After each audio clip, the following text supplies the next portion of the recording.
invité. Junior Rossin nous a rejoint sur ce plateau pour le oui ou non. Junior Rossin, bonsoir. Bonsoir Alain. Alors on commence avec cette foule de jeunes à l'entrée de l'Institut français du Cameroun, antenne de Douala. Cette image est virale sur les réseaux sociaux et les internautes disent qu'ils y sont pour faire le test de langue. Oui ou non, c'est la course au test de langue pour le Canada, comme il est indiqué sur la toile.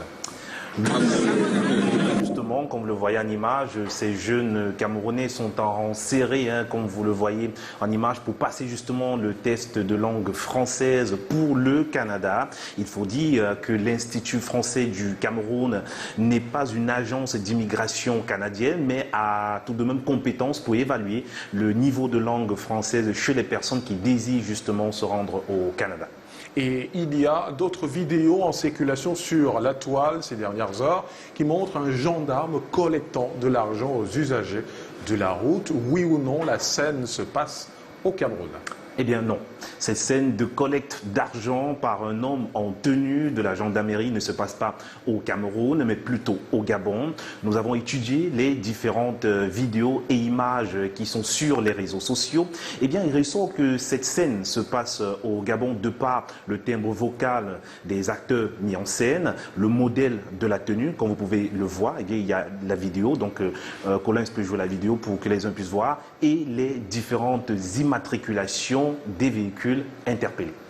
Et allons à présent au Nigeria. Alors que la Cour suprême s'apprête à rendre une décision finale sur l'élection contestée de Bola Tinubu, ses opposants continuent de réclamer sa destitution. Et des publications récentes sur les réseaux sociaux ont affirmé qu'un chef militaire américain a mis en garde la Cour suprême contre une décision en faveur de Tinubu sous peine de subir, je précise, des conséquences. Oui ou non, cela est vrai?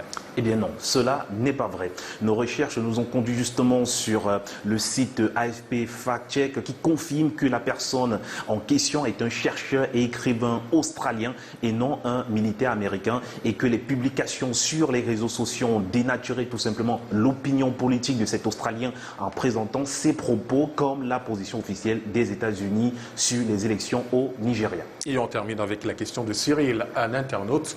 Oui ou non, le dress code de Canal d'Or, c'est chacun pour soi? Eh bien non, Cyril, le dress code de Canal 2, du moins le dress code de l'acte 14 du Canal d'Or, de Canal d'Or n'est pas chacun pour soi. Le dress code est royauté africaine, un style vestimentaire qui reflète toute la puissance culturelle africaine et qui incarne justement la royauté du continent de par, n'est-ce pas, vos différents modèles à vous. Donc vous avez le choix, mais restez dans le code. Merci beaucoup Junior Rossin. Je vous convie à présent d'aller à la découverte d'un profil atypique, celui